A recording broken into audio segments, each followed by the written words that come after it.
পাশে কেউ নাই, ভেঙে পড়বেন না, একাই চলবেন, কোনো সমস্যা নেই। তো এই যে বলছিলাম, পরিবারের লোক পরিবারে বোঝান, দাওয়াত দেন, সব ঠিক আছে।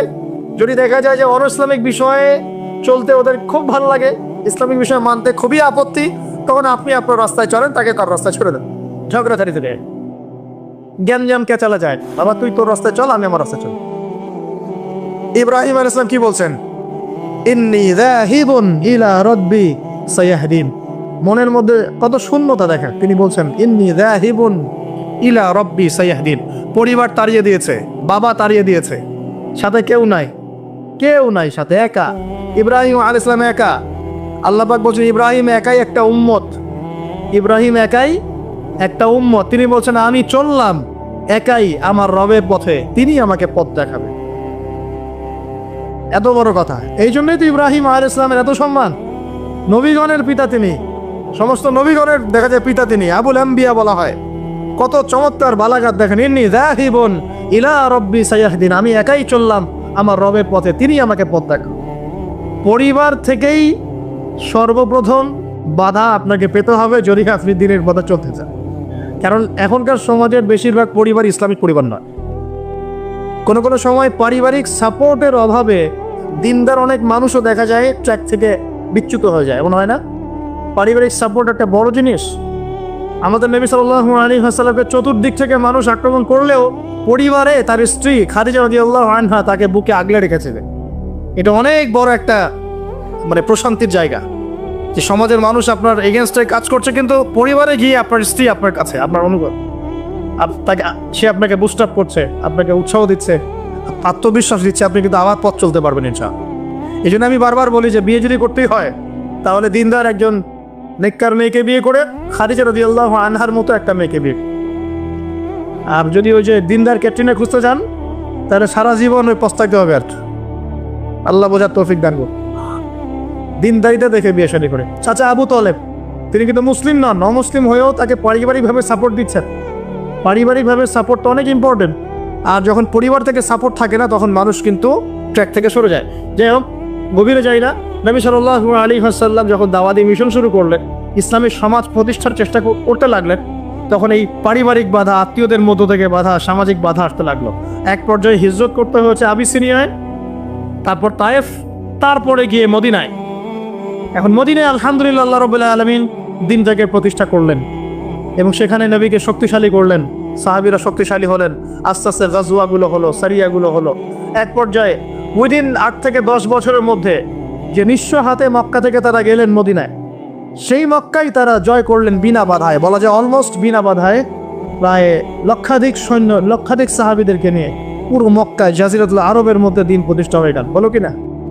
কত বছর সময় লাগছে ভাই বলেন? 23 বছর। আর রাহিকুল মাকতুম বইটা পড়েন তাহলে আপনি ধাপগুলো বুঝতে পারবেন কিভাবে হয়েছে। আমি পয়েন্ট আউট করছি যে কোন কোন পয়েন্টের দিকে তারা বেশি ফোকাস করেছে, কোন কোন কাজগুলো তারা বেশি করেছেন, এবং যুবকদেরকে দিয়েই কাজগুলো করানো হয়েছে। এবং এই কাজগুলো যদি আজকেও বাংলার যুব সমাজ করতে পারে, ইনশাল্লাহ 23 বছর লাগবে না আমাদের, ইনশাল্লাহ 23 বছর লাগবে না ইনশাআল্লাহ। কারণ আল্লাহ পাক তো তার নবীর মাধ্যমে জানিয়েছেন যে আখিরুজ জামানে আস্তে আস্তে কি হতে যাচ্ছে সামনে। আগে তো এটা জানা ছিল না যে তখন কি হবে, এখন তো আমরা জানি যে সামনে কি হতে যাচ্ছে।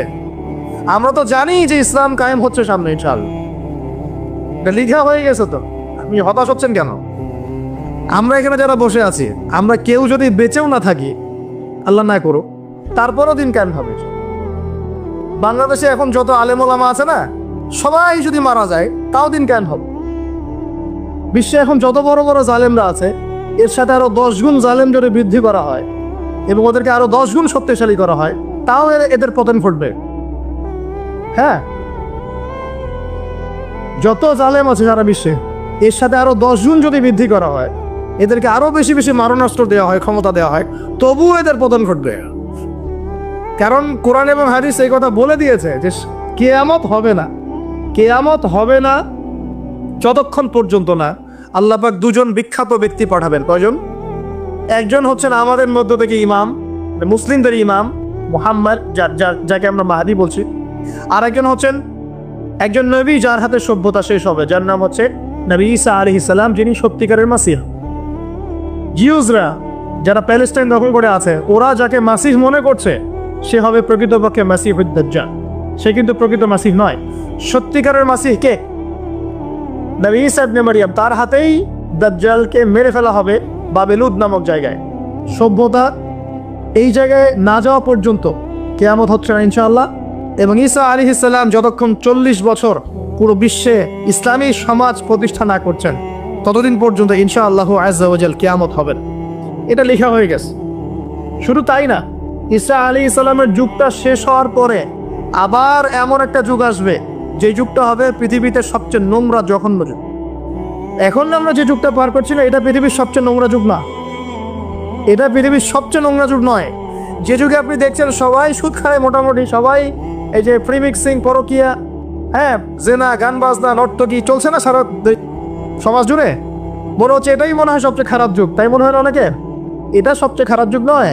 যদিও এই যুগের মধ্যে হাজারটা খারাপই আছে, সবচেয়ে খারাপ যুগ আসবে ঈসা আলাইহিস সালামের 40 বছর শাসনের পরের যুগটা। ওই যুগে মানুষ রাস্তায় দাঁড়িয়ে জেনা করবে, কুকুর শেয়ালরা যেমন করে ঠিক ওইভাবে। এবং তাদের সামনে কিয়ামত হবে, পশ্চিম দিক থেকে সূর্য উঠবে। তো আমরা এতটুকু তো জানি, সামনে ইনশাআল্লাহ তাআলা ইসলামিক সমাজ প্রতিষ্ঠা হবে। এটা আল্লাহ লিখে দিয়েছে। আমরা বেঁচে থাকি না থাকি, কেউ এটা বলুক না বলুক, আলেম ওলামা আমাদের মধ্যে যারা আছেন থাক না থাক, হ্যাঁ, এখন যারা মুজাহিদ তারা থাক না থাক, এখন যারা জালেম তারা থাক না থাক, কি হোক না হোক এটা হবে ইনশাআল্লাহ। পৃথিবীতে ভূমিকম্প হোক আর জলোচ্ছ্বাস হোক আর পৃথিবী ধসে যাক আর আগুনের বৃষ্টি হোক আর পাথরের বর্ষণ হোক, যাই হোক না কেন, নবী ঈসা আলাইহিস সালামের হাতেই সভ্যতা শেষ হবে ইনশাআল্লাহ। অতএব ইসলামী সমাজ তো সামনে আসছে, বুঝতে পারলাম। এখন আমার মানে ফাইন্ড আউট করা পয়েন্টগুলো হচ্ছে এই কয়েকটা পয়েন্ট, 10টা পয়েন্ট বলছি। 1, নবী সাল্লাল্লাহু আলাইহি ওয়াসাল্লাম সাহাবীগণ, স্পেশালি যুবক সাহাবীগণ, সাহাবীদের মধ্যে বেশিরভাগই যুবক ছিলেন। যুবকরা আপনারা ভালো করে বোঝার চেষ্টা করেন, তারা ইসলামী সমাজ প্রতিষ্ঠার জন্য প্রথমত নিজের আগে জ্ঞান চর্চা করেছে। কি করেছেন ভাই? নিজেরা আগে কোরআন হাদিসের জ্ঞান চর্চা করেছেন।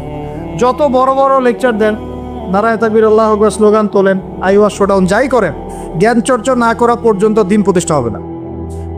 জ্ঞান চর্চা করতে হবে। রাজি আছি ইনশাআল্লাহ ভাই? আমরা রাজি আছি তো ইনশাআল্লাহ যে আমরা আল্লাহ পাকের কোরআন এবং নবীর সুন্নতের জ্ঞান অর্জন করবো ইনশাআল্লাহ। এবং জ্ঞান অর্জন একটা ধারাবাহিক প্রক্রিয়া, একদিন 2 দিন করে থেমে যাব না। আমরা প্রতিদিন একটু করে আগাবো ইনশাআল্লাহ। একটা রুটিন ফিক্স করে নেবেন, ডেইলি 1 ঘন্টা করে আপনি পড়াশোনা করার চেষ্টা করুন।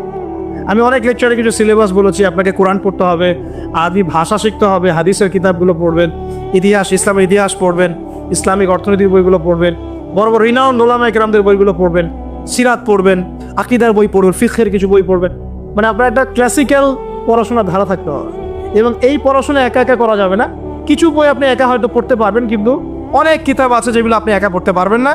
আপনার বিজ্ঞ ওলামায়ে কেরামের সহমত দরকার আছে। এটার দায়িত্ব আপনি খুঁজে বের করবেন কার সহবতে আপনি যেতে চান। আল্লাহ পাক আপনাকে তৌফিক দান করুন। প্রথম কথা জ্ঞান অর্জন। 2 নম্বর, দিন প্রতিষ্ঠা ইসলামী সমাজ ব্যবস্থার জন্য সাহাবীগণ নিজেরা আমল করিয়ে দেখেছেন, শুধু জ্ঞান অর্জনই করেন নাই। যে জ্ঞান অর্জন করেছিলেন সেটা আমল করে দেখিয়েছেন। এবং ওমর রাদিয়াল্লাহু আনহু বলতেন যে সূরা বাকারা হিফজ করতে আমার সময় লেগেছে 12 বছর। কত বছর? 12 বছর লেগেছে সূরা বাকারাটাকে আয়ত্ত করতে। কারণ সাহাবীরা যতক্ষণ পর্যন্ত 10টা আয়াত লেসন নিয়েছেন, 10টা আয়াতের উপর আমল না করা পর্যন্ত নতুন করে দাস নিতেন না। বুঝতে পারছেন না? মনে করেন আপনি সূরা মাউন শিখেছেন, মাউন আর আইতাল্লাযী ইয়াকাযযিবু বিদ্দীন, এই সূরা আপনি শিখেছেন।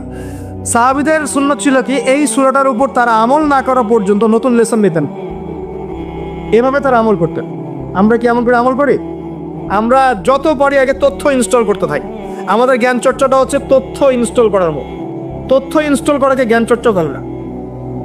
এটাকে আমরা ওয়েল ট্রেন্ড বলতে পারি, ওয়েল এডুকেটেড বলতে পারি। সার্কাসের সিংহভাগ দেখেছেন না? লাঠি চাবুকের ভয়ে অনেক কাজ করে না?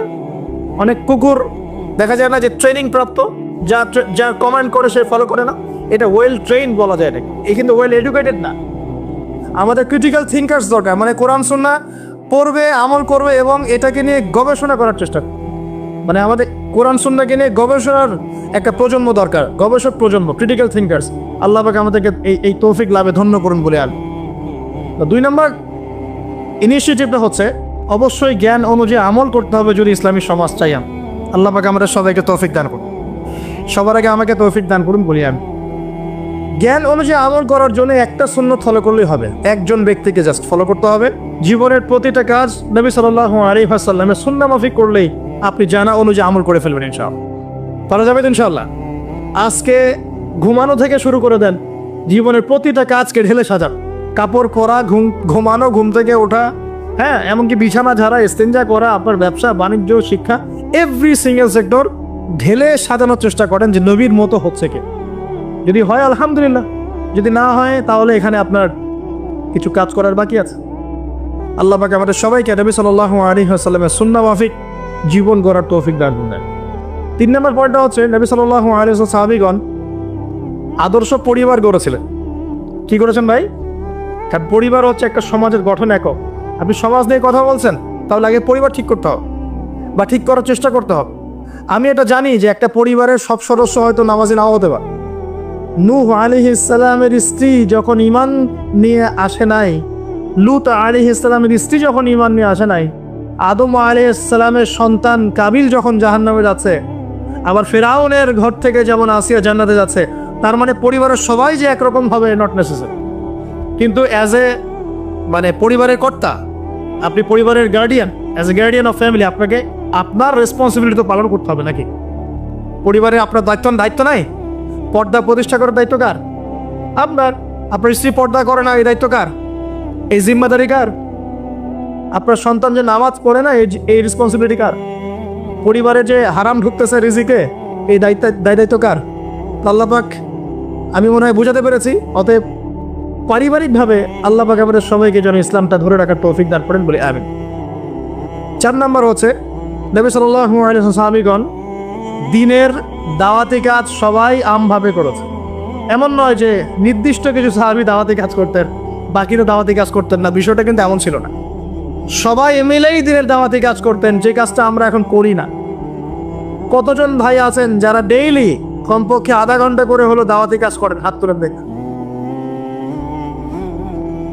আচ্ছা না, দেখেন, সবাই মিলে যতক্ষণ পর্যন্ত দাওয়াতি কাজ করব না, সৎ কাজে আদেশ, অসৎ কাজে নিষেধ, ততক্ষণ পর্যন্ত সমাজ ব্যবস্থা কায়েম হবে না। সবাইকে দাওয়াতি কাজ করতে হবে। একজন আলেম আসবেন, একজন বক্তা আসবেন, ওয়াজ করে যাবেন, দাওয়াত দিয়ে যাবেন, ব্যাস এখানেই ফুল স্টপ, ডোর ক্লোজড, তাহলে হবে না। এভাবে সমাজ প্রতিষ্ঠা হবে না। এভাবে তো বললাম দাওয়াত দেওয়া হতে পারে, একদিনের ওরস হতে পারে, একদিনের ওয়াজ হতে পারে, একদিনের একটা সম্মেলন হতে পারে, কিন্তু প্রতিষ্ঠা অন্য জিনিস। প্রতিষ্ঠা মানে কি? আমি যে আসলাম, বললাম ভাই 5 ওয়াক্ত নামাজ পড়েন, নামাজের দাওয়াত দিয়ে গেলাম। আর প্রতিষ্ঠা মানে কি? যদি এখানকার অথরিটি আমার কাছে থাকতো আর আপনি নামাজ পড়ছেন না, আমি আপনার দোকান সিলগালা করে ফেলতাম। বুঝতে পারেন নাই? আজান হয়েছে, মার্কেটে দোকান খোলা, দোকান সিলগালা হয়ে যাবে, জরিমানা হবে, ভ্রাম্যমাণ কোর্ট, একদম কোর্ট সাথে সাথে বসে আর ফাইন করে দেয়। এটা প্রতিষ্ঠা। নামাজ পড়বো না মানে? মুসলমান নামাজ পড়বো না কেন? তুমি কি অমুসলিম নাকি নামাজ পড়বা না? এর নাম প্রতিষ্ঠা। এটাকে আপনি করতে পারবেন? আপনি এখন দাওয়াত দিতে পারবেন, ভাই নামাজে আসেন, নামাজ পড়লে এত নাকি হয়, না পড়লেই হয়। তো এই দাওয়াত তো চলছে মাশাআল্লাহ। প্রতিষ্ঠা কখন হবে? যখন সবাই মিলে সমাজটা পরিবর্তন করবে, তখন গিয়ে প্রতিষ্ঠা হবে ইনশাআল্লাহ। সমাজে যারা নেতৃত্ব দেয়, এরা কি আসমান থেকে টপকে পড়ে, না সমাজের ভিতর থেকে বের হয়? সমাজ যদি পরিবর্তন হয়, নেতৃত্ব এখান থেকেই বের হবে ইনশাআল্লাহ। আর যখন আল্লাহওয়ালা মানুষরা উপরে যাবে, তখন দেখবেন তারা এইসব অথরিটি ইম্পোজ করবে। চল, যে বলেছিলেন 1 মাস, খালি একটা মাস উপরের শাসন যদি চলে, দেখবেন সব একদম ঠান্ডা হয়ে গেছে, সব ঠান্ডা, একদম ঠান্ডা। এটা ভেরি মাচ পসিবল। 1 মাস সব, 1 মাস উইদিন 1 মাস। উমর রাদিয়াল্লাহু আনহু যদি এখন বেঁচে থাকতেন, মনে করেন কথার কথা বলছে, উমর রাদিয়াল্লাহু আনহু এখন বেঁচে আছেন, তিনি আসলেন পাকিস্তানে, আসলেন সিরিয়াতে, আসলেন, কথার কথা বসকে, এমন তাকে মনে করেন দায়িত্ব দিল জনগণ যে আমিরুল মুমিনিন, আপনি সমাজটা ঠিক করেন। তার কয়দিন লাগবে? কয়দিন লাগবে জানেন? হ্যাঁ, আমার ধারণা 3 দিন। কয়দিন হয়? 3 দিন। অথবা তিনি বলবেন যে আমার দ্বারা সম্ভব না, আমি গেলাম।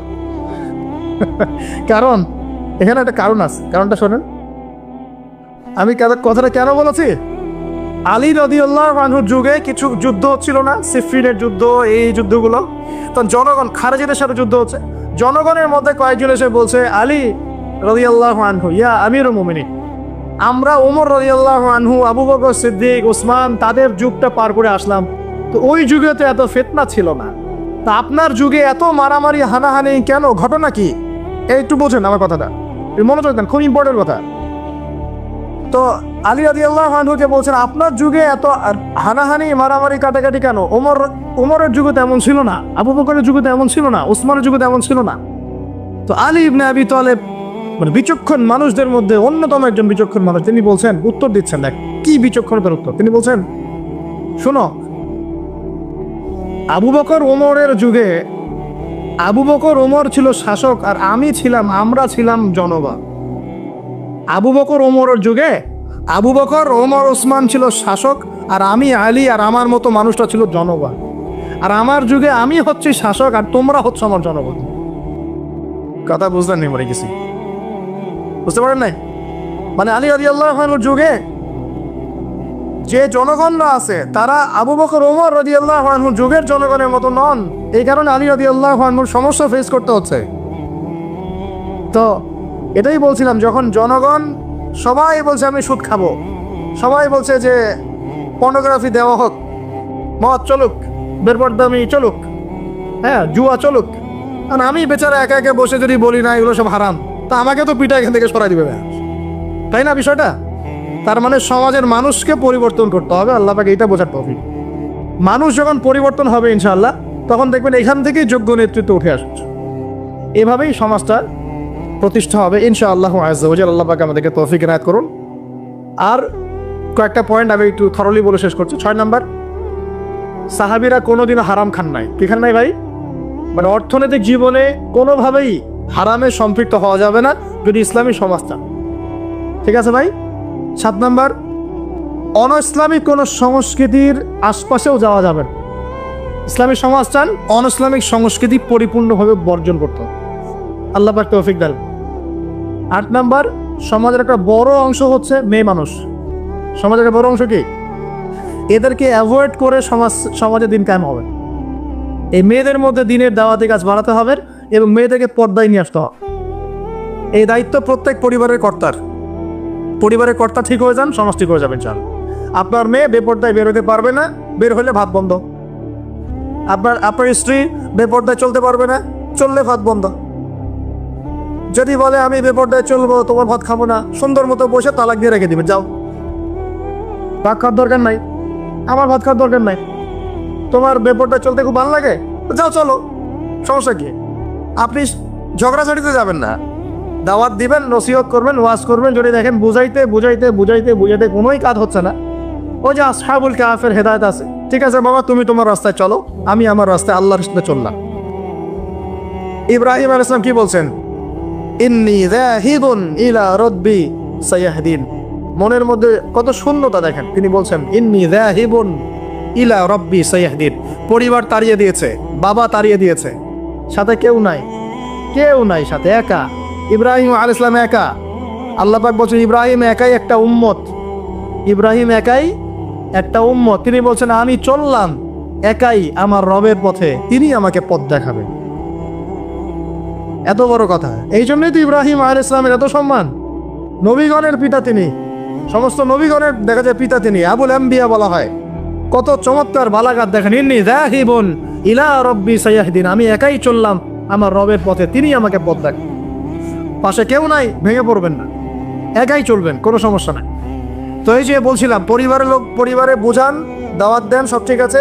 যদি দেখা যায় যে অনইসলামিক বিষয়ে চলতে ওদের খুব ভালো লাগে, ইসলামিক বিষয় মানতে খুবই আপত্তি, তখন আপনি আপনার রাস্তায় চলেন, তাকে তার রাস্তায় ছেড়ে দেন, ঝগড়া ছাড়িতে পারেন।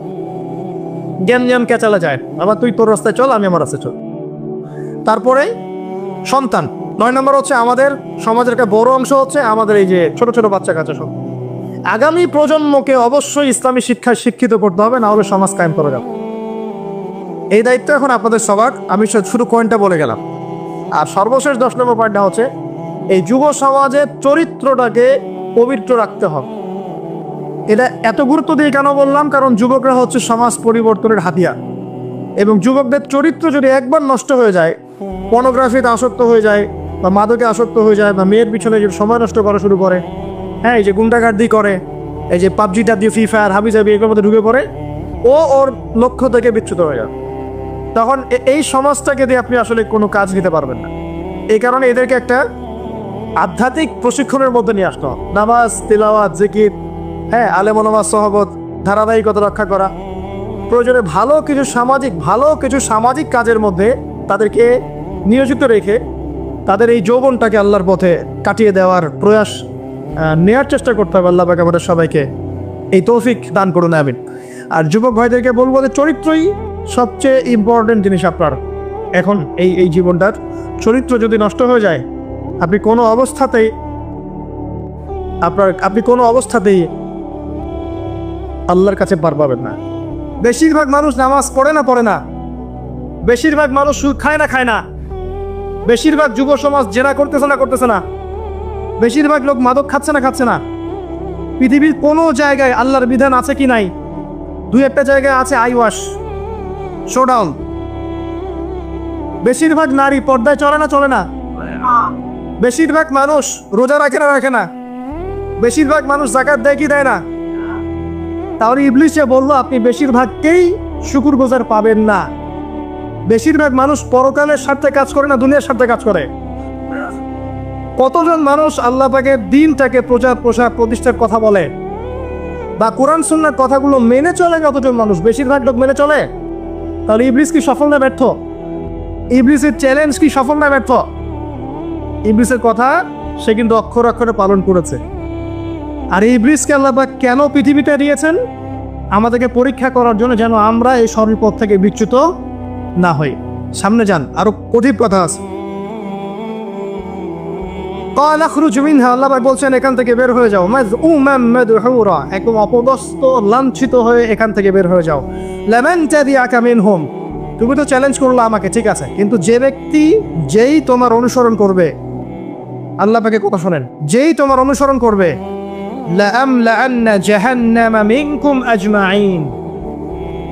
যে পুরুষ বা নারী যেই হোক না কেন, যে আদম সন্তান, ইবলিস তোমার অনুসরণ করবে, তোমার পথ ধরবে, আমি তোমাকে সহ এদের সবাইকে দিয়ে জাহান্নাম পূর্ণ করি। আল্লাহর কিচ্ছু যায় আসে। আল্লাহ পাক যদি এই পুরো পৃথিবীটাকেও জাহান্নামে নিক্ষেপ করেন অবাধ্যতার কারণে, আল্লাহ পাকের কিছু যায় আসে? ও যে আপনাদের এখানে নদী আছে না, কি বালাসী ঘাট, এখানে চর আছে না, চরের মধ্যে একটা বালুর কণার কি দাম আছে বলুন তো? একটা বালুর কণার কোন দাম আছে? এই পুরো মহাবিশ্বে পৃথিবীর অবস্থান এর চেয়েও কম। তো পুরো পৃথিবীর মানুষ যদি আল্লাহর অবাধ্য হয়, আল্লাহ পাক যদি পুরা দুনিয়াটাকেই ধ্বংস করে দেয়, জাহান্নামে নিক্ষেপ করেন, আল্লাহ পাকের কিছু যায় আসবে কিনা? এবার আসেন, এখান থেকে আমরা বুঝতে পারলাম যে ইবলিস একটা তৃতীয় সত্তা।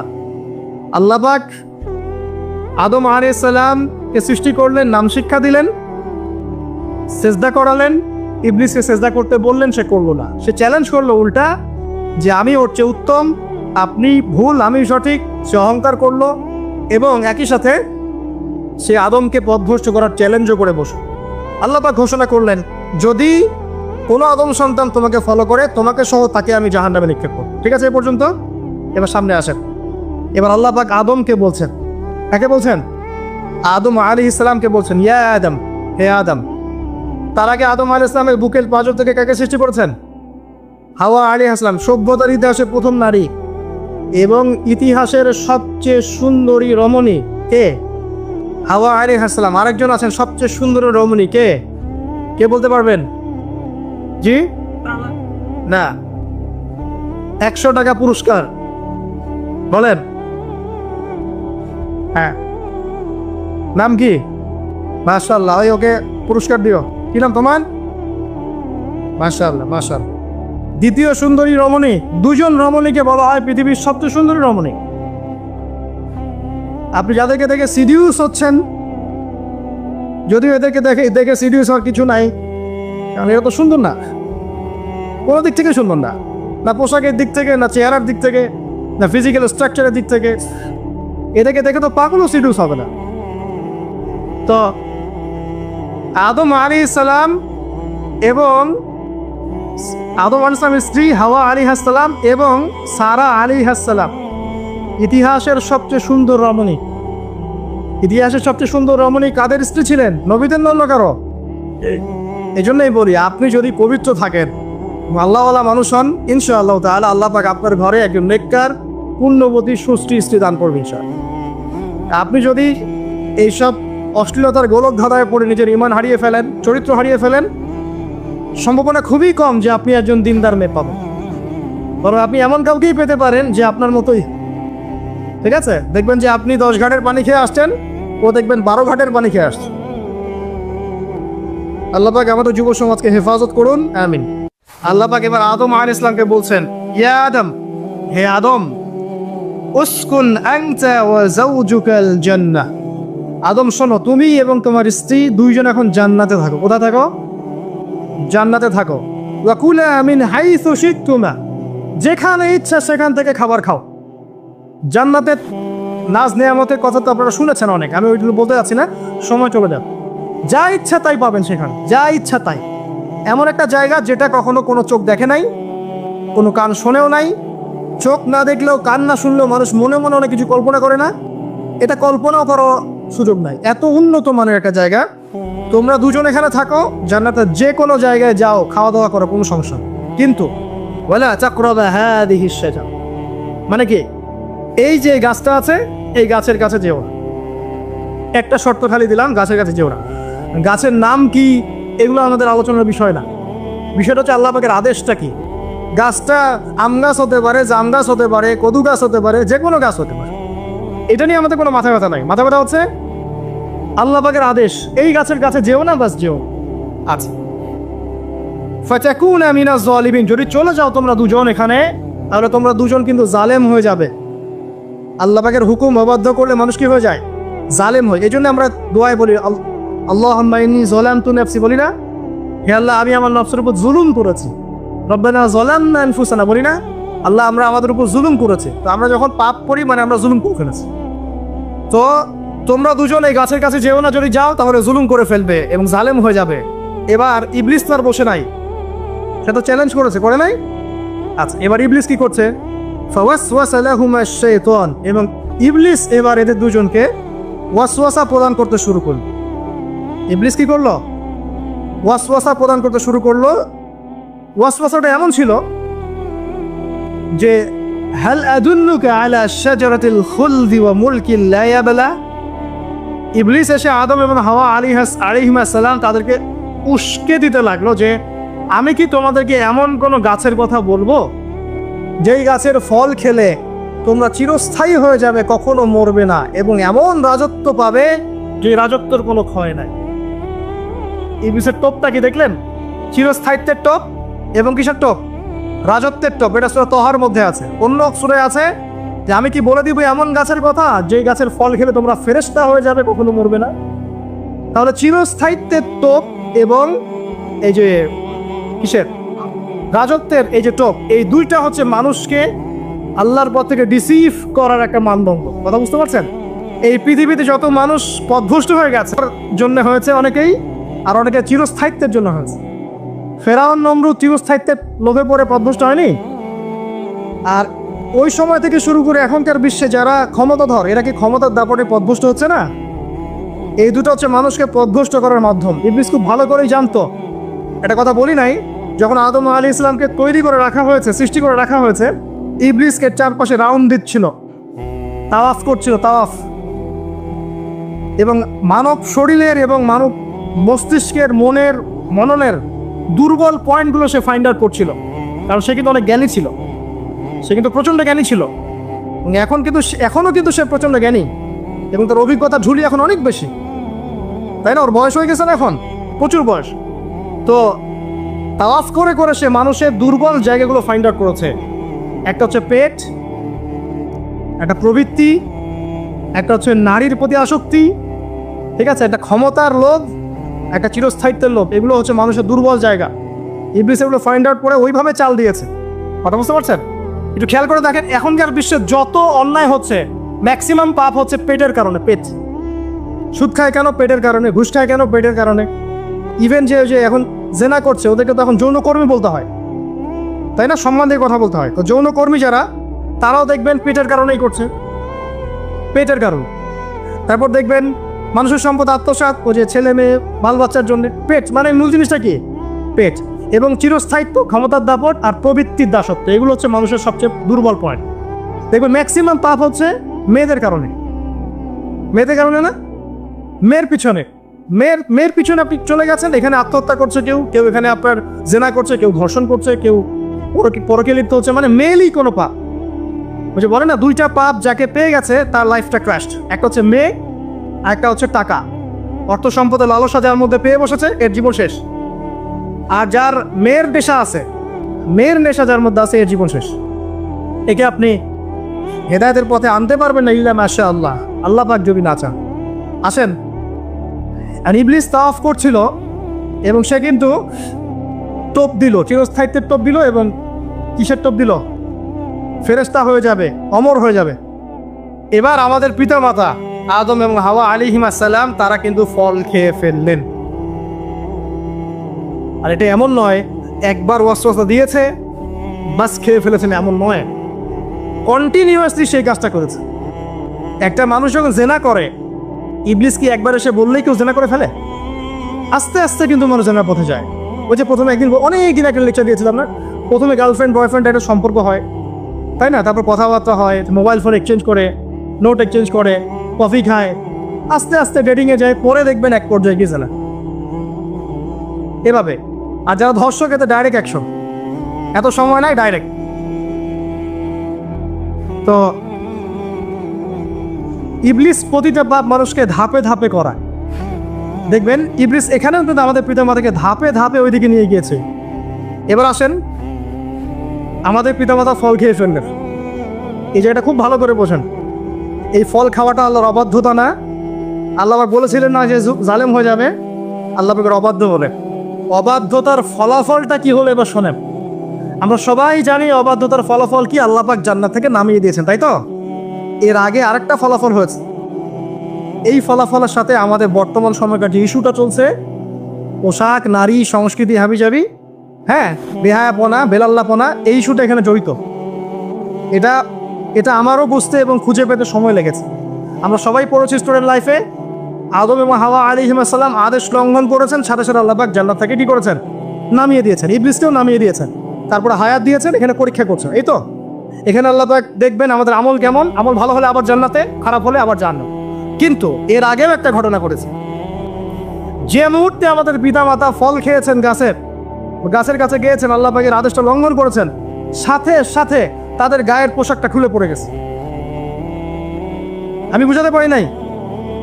পুরো মহাবিশ্বের প্রথম লজ্জা, প্রথম অপমান, প্রথম শাস্তি, ঠিক আছে, আল্লাহর অবাধ্যতার প্রথম পরিণাম, লজ্জাহীনভাবে গা থেকে কাপড় খসে পড়ে যাও, ন্যাংটা হয়ে যাওয়া, ন্যাংটা। বাংলা ভাষায় বুঝতে পারছেন? প্রথম শাস্তি, প্রথম অবাধ্যতা এবং প্রথম অবাধ্যতার পরিণতি পুরো মহাবিশ্বে সভ্যতার শুরু থেকে শেষ পর্যন্ত প্রথম অ্যাক্সিডেন্ট, বা এই যে আমরা বলছি পরিণতি, পাপের পরিণতি, অবাধ্যতার পরিণতি, সেটা হলো গা থেকে কাপড় খুলে যাও।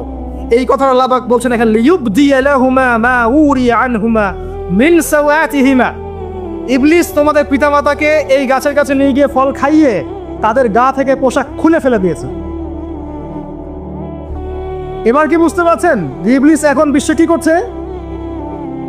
ইবলিস সেম কাজটা করছে আমাদের সাথে, আমাদের গা থেকে তারা পোশাক খুলে ফেলে দিচ্ছে। সভ্যতার শুরুর পাপ বলছি না আমরা, এটা আসলে ভুল। সভ্যতার শুরুতে আদম এবং হাওয়া আলাইহিস সালাম যে ভুলটা করেছেন, তার যে পরিণতি হয়েছে, সেটা এটা ছিল না যে জান্নাত থেকে পৃথিবীতে নামিয়ে দেয়া, বরং পরিণতি এটা ছিল তাদের গা থেকে প্রথম কাপড় খুলে গেছে, তারা নগ্ন হয়ে গেছেন। ইবলিস সর্বপ্রথম আমাদের বাবা মাকে নগ্ন করেছে প্রলোভন দিয়ে, ক্ষমতার প্রলোভন, চিরস্থায়িত্বের প্রলোভন দিয়ে। আজকের বিশ্বেও কি ইবলিসের দোসররা সেম কাজটা করছে না? আজকের বিশ্বেও কি ইবলিসের মানুষরূপী দোসরগুলা সেম কাজটাই করছে না? সেম কাজটা করছে। আমাদের গা থেকে ওরা পোশাক খুলে ফেলছে, এরপর আল্লাহ পাক জান্নাত থেকে নামিয়ে দিয়েছে। আগে কিন্তু এটা হয়নি, আগে পোশাক খুলেছে। এরপর কি হচ্ছে জানেন? শোনেন, আল্লাহ পাক ওয়াকালা মা নাহাকুমা রাব্বুকুমা আন হাযিহি আশ-শাজারা ইল্লা আন তাকুনা মালাকাইন আও তাকুনা মিনাল খালিদিন। ইবলিস বলছিল যে তোমাদের রব তোমাদেরকে এই গাছের কাছে যেতে নিষেধ করেছে এই কারণে যে তোমরা এখানে গেলে মালাক হয়ে যাবে এবং চিরস্থায়ী হয়ে যাবে। ওয়া কাসামাহুমা ইন্নী লাকুমা লামিনান নাসিহিন। ইবলিস বলছিল যে আমি আল্লাহর কসম করে বলছি আমি তোমাদের শুভাকাঙ্ক্ষী। ফাদাল্লাহুমা বিগুরুর, ওদেরকে তারা পথভ্রষ্ট করলো, ইবলিস তাদেরকে পথভ্রষ্ট করলো। ফালাম্মা যাকাশ শাজারা, যখন তারা গাছের কাছে গেলেন, বাদাত লাহুমা সাওআতুহুমা, তাদের লজ্জাস্থানটা উন্মুক্ত হয়ে গেল, কাপড় খুলে পড়ে গেল। এটাই বলতে যাচ্ছিলাম। ওয়া তাফিকা ইয়াখসিফানি আলাইহিমা মিন ওয়ারাকিল জান্নাহ, এবং আদম এবং হাওয়া আলাইহিমা সালাম জান্নাতের গাছের পাতা ছিঁড়তে লাগলেন এবং সেই পাতা দিয়ে লজ্জাস্থান ঢাকতে লাগলেন। আপনার বাবা আপনার মাকে যদি কেউ রাস্তায় নগ্ন করে ফেলে আপনার কেমন লাগবে? আপনি কি করবেন তার ইজ্জত সম্মান বাঁচানোর জন্য? আমাদের পিতা মাতাকে ইবলিস জান্নাতে নগ্ন করে দিয়েছিল এবং আমাদের পিতা মাতা জান্নাতের পাতাগুলো ছিঁড়ে ছিঁড়ে লজ্জাস্থানকে আবৃত করতে শুরু করল।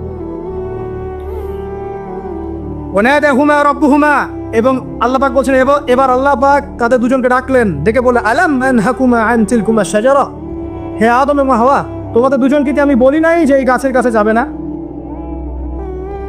ওয়াকুল লাকুমা ইন্নাশ শাইতানা লাকুমা আদুউম মুবিন, আমি কি তোমাদেরকে বলি নাই নিশ্চয়ই শয়তান তোমাদের স্পষ্ট প্রকাশ্য শত্রু? কলা, এবার তারা তাদের ভুল বুঝতে পারলেন। আল্লাহ পাকের কত দয়া মানুষের প্রতি দেখেন। ইবলিসও আল্লাহর অবাধ্য ছিল, আল্লাহ পাক তাকে বহিষ্কার করে কাফের বানিয়ে দিয়েছেন, চিরস্থায়ী লানত করেছেন। আমাদের পিতা মাতাও ভুল করেছেন, বাট আল্লাহ পাক তাদেরকে চিরস্থায়ী জাহান্নামী করেন নাই। আল্লাহ পাক তাদেরকে দয়া পরবশ হয়ে ক্ষমা করে দিয়েছে। শুধু তাই নয়, আল্লাহ পাক এত মহব্বত করেন আদম সন্তানকে যে তওবা করার যে কালিমাটা, সেই কালিমাটাও আল্লাহ পাক আদম এবং হাওয়াকে শিখিয়ে দিয়েছেন। সুবহানাল্লাহ, কোন কালিমা দিয়ে তওবা করবো, কি পড়বো, এটাও তারা বুঝতে পারছিলেন না। আল্লাহ পাক তখন শিখিয়ে দিয়েছেন। কালা, তারা বলল রব্বানা, হে আমাদের প্রতিপালক, যালামনা আনফুসানা, আমরা আমাদের উপর জুলুম করেছি নফসের উপরে, ওয়া ইল্লাম তাগফির লানা ওয়া তারহামনা লানাকুনান্না মিনাল খাসিরিন। এই দোয়াটা করলেন আমাদের পিতামাতা, আল্লাহ পাক মাফ করে দেয়। কিন্তু মাফ করার পরে আজ জান্নাতে থাকা হলো, এই পৃথিবীতে নামিয়ে দেওয়া। পৃথিবীতে নামিয়ে দেওয়ার পরে একটা হায়াত দেওয়া হলো, কারো 50, 60, 70, 100, 200, 500, 1000 ইত্যাদি, এবং আল্লাহর পক্ষ থেকে ঐশী গ্রন্থ পাঠানো হলো, কখনো তাওরাত, কখনো জাবুর, কখনো ইনজিল ইত্যাদি, কখনো কোরআন।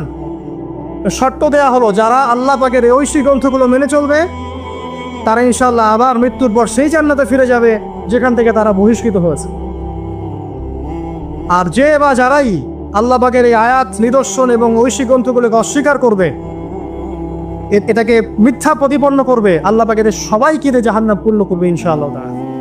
আল্লাহ পাক এটাও বলেছেন যে আল্লাহ পাক ওয়ালাকাদ যারানা লিজাহান্নামা কাসীরাম মিনাল জিন্নি ওয়াল ইনস, আল্লাহ পাক বহু মানুষ আর জিনকে দিয়ে জাহান্নাম পূর্ণ করবেন। আর এই দুই জাতিকে পাঠানো হয়েছিল পৃথিবীতে শুধু আল্লাহর ইবাদত করার জন্য। ওমা খালাকুল জিন্না ওয়াল ইনসা ইল্লা লিয়াবুদুন, এরা সেটা করে নাই। এই কারণে আল্লাহ পাক হাদিসের মধ্যে জানিয়েছেন প্রতি 1099 জন মানুষকে আল্লাহ পাক জাহান্নামে পাঠিয়ে দিবেন, তবে বেশিরভাগ জান্নাতি হবে এই উম্মতে মুহাম্মাদের মধ্যে। এবার শোনেন, আমাদের পিতামাতার এই পরিণতির পর আল্লাহ পাক যখন আমাদেরকে পৃথিবীতে পাঠালেন, আল্লাহ পাক আমাদেরকে নগ্ন করে পৃথিবীতে রাখেন নাই। সুবহানাল্লাহ, আল্লাহ পাক আসমান থেকে লিবাস পাঠিয়েছেন। এই যে সমাজ বিজ্ঞানের বইগুলোতে লেখা আছে না, মানুষ আগে নগ্ন ছিল, গাছের ছালপাতা পরে থাকতো, তারপরে বন্যপ্রাণী শিকার করতো, গুহায় গুহায় থাকতো, বোগাস, মিথ্যা, বাজে কথাগুলো সব একদম টোটাল মিথ্যা কথাগুলো। আল্লাহ রাব্বুল আলামিন সভ্যতা শুরু করেছেন নবী দ্বারা, সভ্যতা শেষও করবেন নবী দ্বারা। প্রত্যেক যুগে যুগে সভ্যতার ধারক এবং বাহক ছিলেন নবীগণ। আর আদম আলাইহিস সালাম পৃথিবীতে আসার পর নগ্ন হয়ে থাকেন নাই। আল্লাহ পাক আসমান থেকে লেবাস পাঠিয়েছিলেন। সুবহানাল্লাহ, আল্লাহ পাক আমাদেরকে নগ্ন করে রাখেন নাই। এবার দেখেন আল্লাহ পাক কি বলছেন, ইয়া বানি আদম, আচ্ছা আসেন, ইয়া বানি আদম, হে বনু আদম, কাদেরকে বলছেন? আমাদেরকে।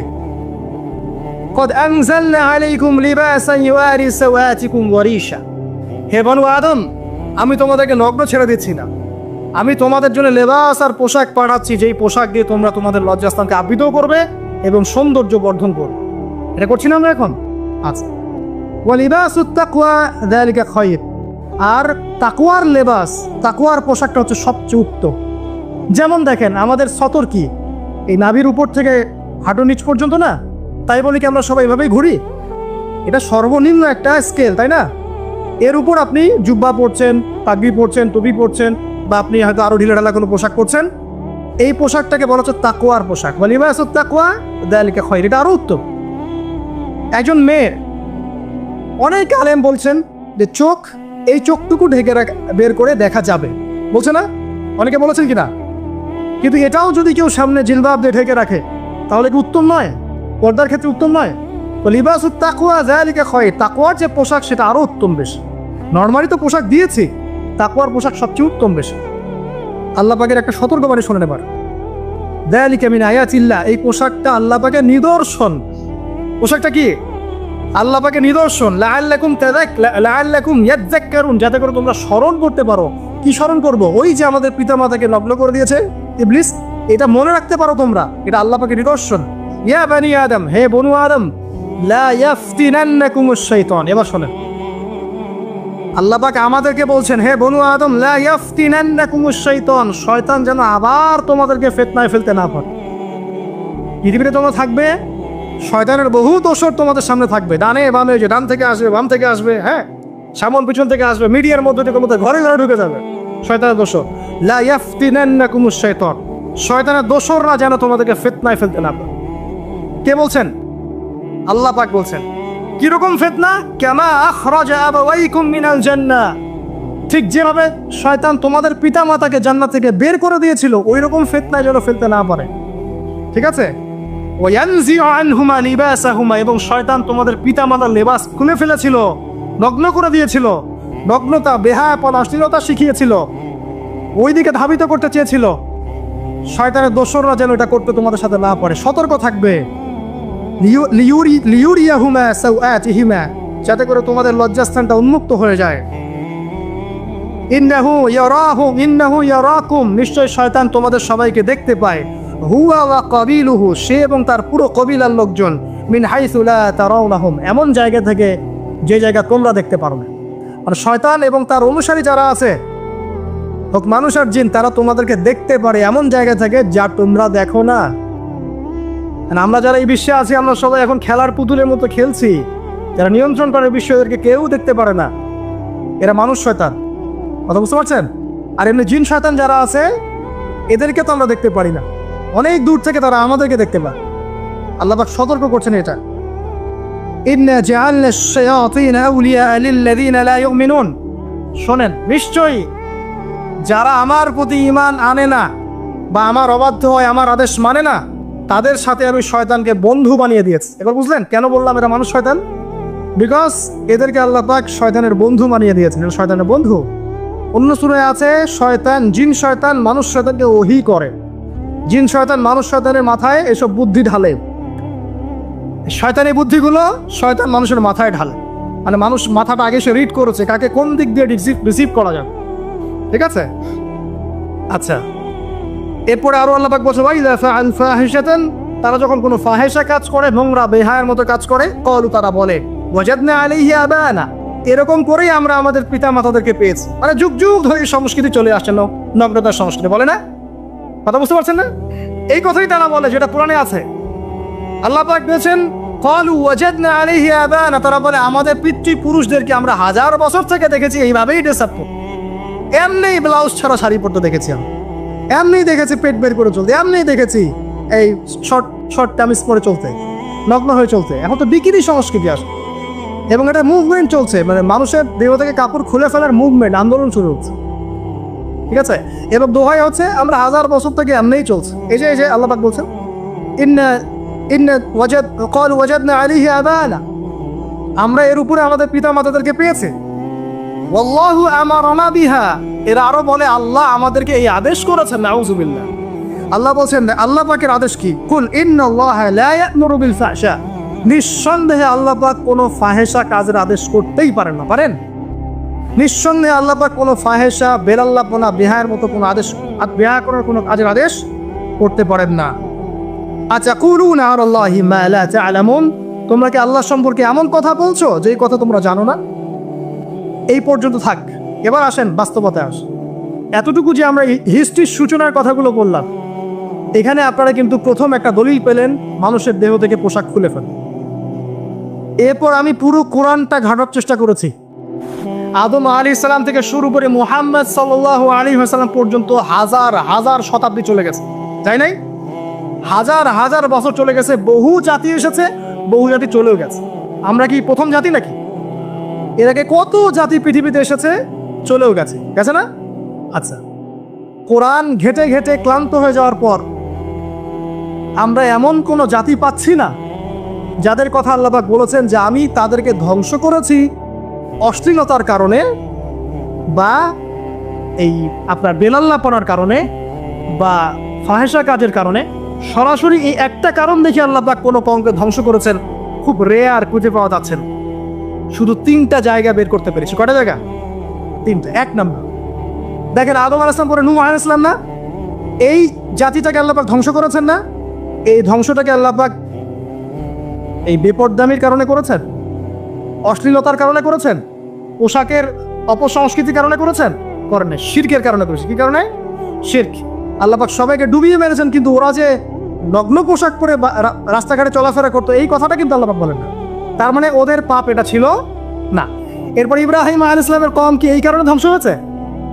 অশ্লীলতার কারণে ধ্বংস হয়েছে? বেহায়াপনার কারণে ধ্বংস হয়েছে? নগ্নতা সংস্কৃতির অপচর্চার কারণে ধ্বংস হয়েছে? না। শিরকের কারণে। আদ জাতি এই কারণে? না। সামুদ জাতি এই কারণে? না। একটা জাতি পাওয়া যায়, তার নাম কওমে লূত। কি নাম?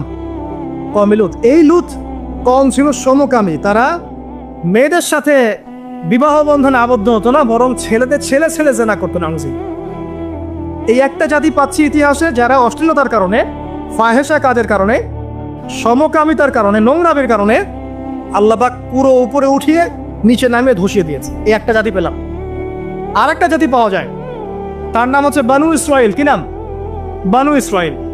আল্লাহ রাসূল সাল্লাল্লাহু আলাইহি ওয়াসাল্লাম বলছেন যে তোমরা দুনিয়া থেকে বেঁচে থাকো এবং নারীর ফিতনা থেকে বেঁচে থাকো। কারণ বানু ইসরাইল মানে মূসা আলাইহিস সালামের যে কওম ছিল, এই কওমের মধ্যে প্রথম ফিতনা দেখা দিয়েছিল মেয়েদের ব্যাপারে। এই একটা পেলাম যে মেয়েদের কারণে, বেহায়াপনার কারণে, অশ্লীল পোশাকের কারণে, নগ্নতার কারণে একটা সভ্যতাকে আল্লাহ পাক শাস্তি দিয়েছে। 2টা পাওয়া গেল, ঠিক আছে? 1, 2, একটা লূত, একটা হচ্ছে বানু ইসরাইল, ঠিক আছে? আর একটা পাওয়া যায় এটা জোর করে, সেটা হলো নবী মুহাম্মদ সাল্লাল্লাহু আলাইহি ওয়াসাল্লাম নবী হওয়ার ঠিক আগের সময়টা, যেটাকে আমরা কি বলি আইয়ামে জাহেলিয়াত। ওই সময়ে মেয়েদের জেনাটা ব্যাপক ছিল, ব্যভিচারটা ব্যাপক ছিল, পরকীয়াও ছিল, বৈবাহিক তেমন কোনো অধিকার ছিল না। এমনও হতো যে একটা মেয়ের সাথে 8-10 জন পুরুষ সহবাস করতো, করার পরে সেই মেয়ে যখন গর্ভবতী হতো, তার বাচ্চা প্রসব করার পর সেই মেয়ে 10 জনকে ডেকে দাঁড় করাতো, দাঁড় করিয়ে বলতো যে অমুকে হচ্ছে আমার এই বাচ্চার বাপ, তারপরে এর সাথে বিয়ে হতো। চিন্তা করতে পারেন তো? নারীদের যে বৈষয়িক অধিকার, ধর্মীয় অধিকার, আপনার পোশাকের অধিকার, শালীনতার অধিকার, সম্পত্তির অধিকার, এগুলো ছিল না ওই সব। এই একটা সভ্যতা পাওয়া যাচ্ছে। তাহলে 3টা আমরা বের করতে পারলাম। কথা ঠিক আছে? আচ্ছা, এবার আসেন এই 3টা সভ্যতার পর নবী সাল্লাল্লাহু আলাইহি ওয়াসাল্লাম যখন নবী হলেন, তখন তিনি সমস্ত অশ্লীলতার শেকড়টাকে উপরে ফেলে দিলেন। সভ্যতার ইতিহাস থেকে শুরু করে আমরা যত জাতির ধ্বংস দেখছি, এই ধ্বংসগুলো শিরকের কারণে হয়েছে, কুফরির কারণে হয়েছে, অবাধ্যতার কারণে হয়েছে। মাত্র কয়েকটা জাতির ক্ষেত্রে অশ্লীলতা, বেহায়াপনা, আপনার ফাহেসা কাজ, এগুলোর রিজন দেখানো হয়েছে। তো এ থেকে একটা বিষয় প্রমাণ করা যায়, এই কথাটা ভালো করে বোঝেন। এ থেকে একটা বিষয় প্রমাণ করা যায় যে যত সভ্যতা ধ্বংস হয়ে গেছে, ওই সভ্যতার মানুষরা আর যাই করুক না কেন, তাদের পোশাক আশাক ঠিকঠাক ছিল। কথা বুঝতে পারছেন না? যত সভ্যতা ধ্বংস হয়ে গেছে, আদ, সামুদ, নূহ, ফেরাউন, ঠিক আছে, যত সভ্যতা ধ্বংস হয়ে গেছে, তাদের আর যত পাপী থাক, হয়তো কেউ অহংকারী ছিল, কেউ কুফরি করেছে, কেউ শিরিক করেছে, হ্যাঁ, কেউ সন্তানদেরকে হত্যা করেছে, কেউ মানুষ হত্যা করেছে, কেউ জুলুম করেছে, কেউ অহংকার করেছে ইত্যাদি, কিন্তু তাদের পোশাক আশাক শতাব্দীর পর শতাব্দী ঠিকঠাকই ছিল। এটা নিয়ে আল্লাহ পাক কোরআনে খুব বেশি কথা বলেন নাই। তার মানে বোঝা যায় যে এটা রিমার্কেবল কোনো কথা বলার বিষয় ছিল না, আল্লাহ পাক বলেন। অর্থাৎ যুগ যুগ ধরে মানুষের শালীনতার পোশাকটা ঠিকই ছিল, কারণ মানুষ জানতো যে তাদের পিতামাতাকে আল্লাহ পাক তাদের পিতামাতাকে ইবলিস নগ্ন করে দিয়েছিল জান্নাতে। এই কথাটা মানুষের মাথার মধ্যে ছিলই, এবং বিভিন্ন ধর্মগ্রন্থে এটার অস্তিত্ব আছে। আপনি শুধু ইসলাম না, অন্য যে কোনো ধর্মগ্রন্থ ঘাটেন, হিন্দু ধর্মগ্রন্থ ঘাটেন, সেখানে দেখবেন বলা হচ্ছে যেন মেয়েরা পর্দায় থাকে। দেখেন, পরে দেখেন বেদের মধ্যে এটা আছে, আমি গতকালকেও স্টাডি করেছি। এবং খ্রিস্টান ধর্মগ্রন্থ পড়েন, সেখানে দেখবেন লেখা আছে, ওদের যে ওল্ড নিউ টেস্টামেন্টে আছে, দেখবেন যে যারা মাথার চুল দেখিয়ে বেড়ায় তাদের শাস্তির কথা বলা হয় যে চুল যেন কেটে দেওয়া, ওদের ধর্মগ্রন্থে আছে। যারা পুরো বিশ্বে মুসলিমদেরকে অত্যাচার করে থাকে, এদের ধর্মগ্রন্থেও পর্যন্ত আছে যে যখন ইসহাক আসছিলেন, একজন নারী জিজ্ঞাসা করলেন কে আসছেন, তার ভৃত্য বললেন যে আমার প্রভু আসছেন, তখন তিনি নেমে নিজে একটা ঢিলেঢালা পোশাক করলেন, তারপর সামনে গেলেন। শুধুমাত্র ইসলাম ধর্মে নয়, যত ধর্ম চলে গেছে পৃথিবীতে, সমস্ত ধর্মের মধ্যেই নারীদের শালীন পোশাকের কথাটা বর্ণিত আছে এখন পর্যন্ত। তার মানে যারা এখন অশালীন বিষয়ের দিকে মানুষকে ধাবিত করতে চায়, এদের আসলে কোনো ধর্ম নাই। সিম্পল। ধর্মের সাথে এদের কোনো সম্পর্ক আসলে না। আর আমরা কিন্তু কথা বলছি ধর্মের বেসিসে, হোক সেটা হিন্দুইজম বা খ্রিস্টানিজম বা জিউইজম বা ইসলাম, আমরা ধর্মের বেসে কথা বলছি। এখন যদি কেউ বলে ধর্মতাত্ত্বিক কথাবার্তা দিয়ে এসবে দলিল দিবেন না, তাহলে তার সাথে একটা ডিবেট হবে আল্লাহ আছেন কি নাই। যদি আমরা ডিবেটে জয়লাভ করি হ্যাঁ আল্লাহ বলে একজন আছেন, তাহলে আল্লাহ পাকের বিধান কোনটা, এখন চলমান সর্বশেষ বিধান কোনটা, এটাতে আসতে হবে ডিবেট। ডিবেট 1 আল্লাহ আছে কি নাই, ডিবেট 2 আল্লাহ পাকের সর্বশেষ ধর্মগ্রন্থ কোনটা। এই তো, এই দুইটাতে আমরা যদি জয়লাভ করি, এবং ইনশাল্লাহ আমরা সেটা করবো, এটাতে আমাদের কেউ ঠেকাতে পারবেন ইনশাল্লাহ, এটাই সত্য, তাহলে মানুষের উপর ওয়াজিব হয়ে যাবে এটার উপর আমল কর। এখন আমরা এর বেসিসে দেখবো কোনটা ঠিক কোনটা বেঠিক, তাই না, কোনটা সত্য কোনটা মিথ্যা, কোনটা নাই কোনটাও নাই, তখন আমরা এর বেসিসে দেখবো, অন্য কোনো ভিত্তির বেসিসে দেখবো। এখানে চেতনা, যুগ যুগ ধরে চলে আসা সংস্কৃতি, আমাদের বাপদাদা দোহাই, এইসব ইস্যুটা আনা যাবে না। বেস হবে কি কোরআন এবং সুন্নাহ, এবং অন্যান্য ধর্মগ্রন্থগুলো যদি ওটাতে রাজি থাকে ওটাতেও, কারণ প্রত্যেকটা ধর্মগ্রন্থেই বলা আছে স্বাধীনতার কথা, লম্বা ঢিলেঢালা পোশাকের কথা, হোক সেটা হিন্দুইজম বা খ্রিস্টানিজম বা জিউইজম। পড়ে দেখেন, না থাকলে আমার কাছে আসেন, প্রতিটা ধর্মগ্রন্থে এটা কথা লেখা আছে। এবার আসেন, সর্বশেষ নবী মুহাম্মদ সাল্লাল্লাহু আলাইহি ওয়াসাল্লাম যখন নবী হন, আরবের ওই চিত্রটা, জেনা, ব্যভিচার, পরকীয় অশ্লীলতা, এটাকে সমূলে উপড়ে ফেলে দেন 23 বছরের মধ্যে। 23 বছরের নববী জীবনের পরে সেখানে কোনো জেনা আছে, কোনো বেপরদামি আছে, কোনো ব্যভিচার আছে, কোনো সুদ আছে, কোনো শিরক আছে, কোনো মাদক আছে, যেগুলো আছে খুবই অল্প, যেটা আছে সেটা কি খুবই অল্প, এটা কিন্তু ধরা যায় না, 2-1টা অ্যাক্সিডেন্ট হতেই পারে। সাহাবীদের যুগেও নামাজ পড়তে গিয়ে কোনো একজন দেখা গেছে অ্যাক্সিডেন্ট হয়ে গেছে, জেনা হয়ে গেছে, এটা তো রেয়ার ঘটনা। এক্সেপশনাল সামথিং কি এক্সাম্পল হতে পারে? যেটা কমন সেটা হচ্ছে এক্সাম্পল। মানে আপনি বলবেন যে মেয়েদের শালীনতার কথা এবং এর কারণে ধর্ষণের সংখ্যা বৃদ্ধি হচ্ছে, এই কথা আপনি যখন বলবেন, কিছু মানুষ আপনাকে বলবে যে তাহলে বোরখাওয়ালা মেয়ে কেন ধর্ষণ হচ্ছে, তাহলে বাচ্চা কেন ধর্ষণ হচ্ছে। আপনাকে বলছি পরিসংখ্যানটা কতটুকু, কেন হচ্ছে সেটা আমরা জবাব দিব, আগে বলছি পরিসংখ্যান কতটুকু। যারা বেপর্দায় চলছে এদের হ্যারাসমেন্টের পরিসংখ্যানটা বেশি না বোরখাওয়ালা মেয়ের পরিসংখ্যানটা বেশি? বলেন, যারা বেহায়াত মধ্যে চলছে, বেপর্দায় চলছে, এদের পরিসংখ্যানটা বেশি নাকি শিশু অ্যাবিউজিং এর পরিসংখ্যানটা বেশি? তাহলে মূল যে জায়গাটা, ওইখানে আগে ফোকাস করতে হবে, তারপরে আমরা গৌণ জায়গায় যাব। এবং এই জায়গাটাতে আমরা দলিল বা প্রমাণ হিসাবে পেশ করব মানুষের রুচিবোধের পরিবর্তন, মানসিকতার পরিবর্তন এবং পাশবিক একটা প্রবৃত্তির দাসত্ব। এটা কিভাবে হচ্ছে? এটা পর্নোগ্রাফির কারণে হচ্ছে, এটা পর্নোগ্রাফির কারণে হচ্ছে, মিডিয়ার কারণে হচ্ছে, অবাধ ফ্রি মিক্সিংয়ের কারণে হচ্ছে, যৌন সুরসুরির কারণে হচ্ছে, এবং যৌনতাকে সহজলভ্য করে দেওয়ার কারণে এই দুর্ঘটনাগুলো ঘটছে। আচ্ছা, আগে আমি আমার পয়েন্টে আসি। নবী সাল্লাল্লাহু আলাইহি ওয়াসাল্লাম যখন এটার শিকড়টা উপরে ফেলে দিলেন, তখন কিন্তু মক্কা, মদিনা, পুরো জাজিরাতুল আরবে আর কোনো বেহায়াপনার কোনো শিকড় থাকলো না। আল্লাহ পাক কিভাবে এটা করলেন? পুরো হিস্ট্রির ইতিহাস টেনে দিয়ে আল্লাহ পাক কয়েকটা আদেশ নাজিল করলেন। সেই আদেশটা কোরআন এবং সুন্নাহে আছে। আল্লাহ পাক প্রথমে ছেলেদেরকে বললেন, শোনো, সূরা নূর 33 নম্বর আয়াত, আল্লাহ পাক ছেলেদেরকে বললেন, তোমরা তোমাদের চোখ নিচু রাখো, এটা আমাদের দায়িত্ব। প্রত্যেকটা ছেলের দায়িত্ব, বেগানা মেয়েকে দেখলে চোখটা কি করবে? নিচু করবে, সিম্পল। তাহলে আপনি সিডিউসড হবেন, এক কথা। 2 নাম্বার, আল্লাহ পাক আমাদেরকে বললেন তোমরা তোমাদের লজ্জাস্থানকে হেফাজত করো। কাদেরকে? আমাদেরকে, মানে ছেলেদেরকে। প্রথমে আল্লাহ পাক ছেলেদেরকে বললেন চোখ নিচু করে রাখো, লজ্জাস্থানে হেফাজত করো। ঠিক আছে? সূরা বানী ইসরাঈল আল্লাহ পাক বললেন জেনার ধারের কাছেও যেও না, ধারের কাছেও যেও। আল্লাহ পাক আরো বললেন যদি কেউ জেনা করে ফেলে সূরা নূরে, তাহলে তাকে 100টা বেত্রাঘাত করতে হবে। কয়টা? 100টা, এবং 1 বছরের জন্য তাকে বহিষ্কার করতে হবে। আল্লাহ পাক শাস্তিও দিলেন, শুধু তাত্ত্বিক বিধান দেন নাই, শাস্তিও দিয়েছেন। কারণ শুধু তাত্ত্বিক বিধান দিয়ে হবে? আমি যদি ওয়াজ করে বেড়াই ভাই মদ খায় না, মদ খায় না, কোনো শাস্তি না অ্যাপ্লাই করি, তাহলে কি মদ ছাড়বে মানুষ? আমরা যদি বলি হত্যা করা মহাপাপ, মহাপাপ, দুর্নীতি করা মহাপাপ, মানুষ দুর্নীতি ছাড়বে? ছাড়বে না, যতক্ষণ না শাস্তি নিশ্চিত করা যাচ্ছে। আল্লাহ পাক তাত্ত্বিক কথা শুধু বললেন না, শাস্তিও নিশ্চিত করলেন। তারপর আল্লাহ পাক আরো বললেন যদি বিবাহিত কোনো ব্যক্তি ব্যভিচার করে, তাহলে তাকে রজম করতে হবে, মাটিতে পুঁতে তাকে পাথর নিক্ষেপ করে হত্যা করে ফেলবে। ঠিক আছে? শাস্তি। এরপরে দেখেন আল্লাহ পাক মেয়েদেরকে বলছেন, এবার মেয়েদেরকে বলছেন তোমরা মূলত ঘরে থাকো, যদি বাইরের পরিবেশ তোমাদের অনুকূলে না থাকে তোমরা ঘরে অবস্থান করো। ওয়াকারনা ফি বুয়ুতিকুন্না ওয়ালা তাবাররুজনা তাবাররুজাল জাহিলিয়াতিল উলা, তোমরা মূলত ঘরে থাকো। জাহিলি যুগে মেয়েরা যেভাবে নিজেদেরকে প্রদর্শন করে বেড়াতো, এই কাজটা তোমরা করো না। যদি করো তাহলে সমাজে বেহায়াপনা, ফায়সা বেড়ে যাবে, তোমরা নিজেরাই ক্ষতিগ্রস্ত হবে, যেটা ওরা হচ্ছে এখন। আচ্ছা, এরপর আল্লাহ পাক আরো বললেন হে নবী আপনি আপনার স্ত্রী এবং মুমিন নারীদেরকে বলেন তারা যদি বাহিরে যায় যেন জিলবাব দিয়ে তাদের পুরো বক্ষ দেশটাকে ঢেকে নেয়। তাহলে পোশাকের সংস্কৃতির শেকড় কোত্থেকে শিখবো? আমি কোত্থেকে শিখবো? আল্লাহ পাক কর্তৃক নাজিলকৃত সর্বশেষ ঐশী গ্রন্থ থেকে শিখবো নাকি? যে বইয়ের মধ্যে কোনো ভুল নাই সেটাই তো আমার শেখার মাধ্যম হবে নাকি? নাকি যে দর্শনে 1000টা ভুল সেটা শিখবো আমি?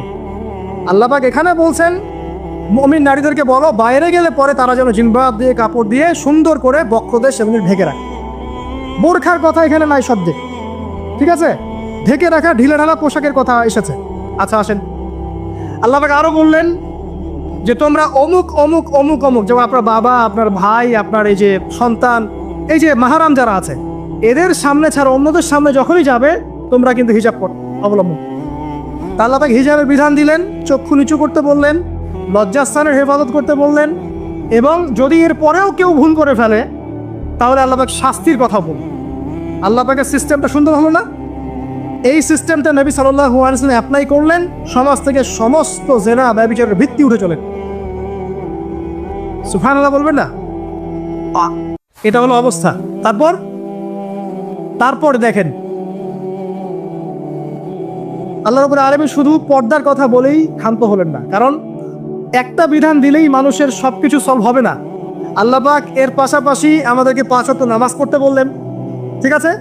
নামাজ পড়লে মানুষ ভালো হবে, নৈতিকতা শিখবে, আল্লাহর সাথে ক্লোজ সম্পর্ক হবে। আল্লাহ পাক কোরআন তেলাওয়াত করতে বললেন। ঠিক আছে? কোরআন মেনে চলতে বললেন। আল্লাহ পাক আমাদেরকে আল্লাহর জিকির করতে বললেন, নবীর সুন্নাহ মতো চলতে বললেন। আল্লাহ রাব্বুল আলামিন আমাদেরকে আল্লাহর যত অবাধ্যতা আছে, কি সমস্যা? আচ্ছা যেতে দাঁড়া, আমি যেটা বলতে চাচ্ছি যে আল্লাহ পাক শুধু পর্দার কথাগুলো বলেই একটা বিধান দিয়ে শেষ করে দিলেন না, কারণ শুধুমাত্র হিজাবের সাথেই পুরো সোসাইটির সমস্যাগুলো জড়িত না, এখানে আরো অনেক বিষয় আছে। যদি আপনি নৈতিকতা না শেখেন, একটা বোরখাওয়ালা মেয়েকে আপনি টিজ করতে পারেন। ঠিক আছে? যদি আপনার মধ্যে আল্লাহর ভয় তাকওয়া না থাকে, আপনি কিন্তু একটা বাচ্চাকেও ধর্ষণ করতে পারেন, সুযোগ পেলে আপনি করে ফেলবেন। আপনার মধ্যে আল্লাহর ভয় না থাকলে আপনি কিন্তু গোপনে জেনা করতে পারেন বা পর্ন দেখতে পারেন। তাই আল্লাহ পাক শুধু হিজাবের বিধানটা দিয়েই ক্ষান্ত হলেন না, আল্লাহ পাক আনুষঙ্গিক আরো অনেক কথা বললেন যে তোমরা পবিত্র হও, বেশি বেশি আল্লাহর জিকির করো, 5 ওয়াক্ত সালাত নামাজে পড়ো, কোরআন তেলাওয়াত করো, নবীর সুন্নাহ মেনে চলো, দিনই কাজে ব্যস্ত থাকো, সৎ কাজের আদেশ করো, অসৎ কাজে নিষেধ করো। মানে এই সবগুলো কাজ যখন একসাথে হবে, আপনার মনটা কি হবে? পবিত্র হবে, আপনার মনের মধ্যে আল্লাহর নূর চলে আসবে।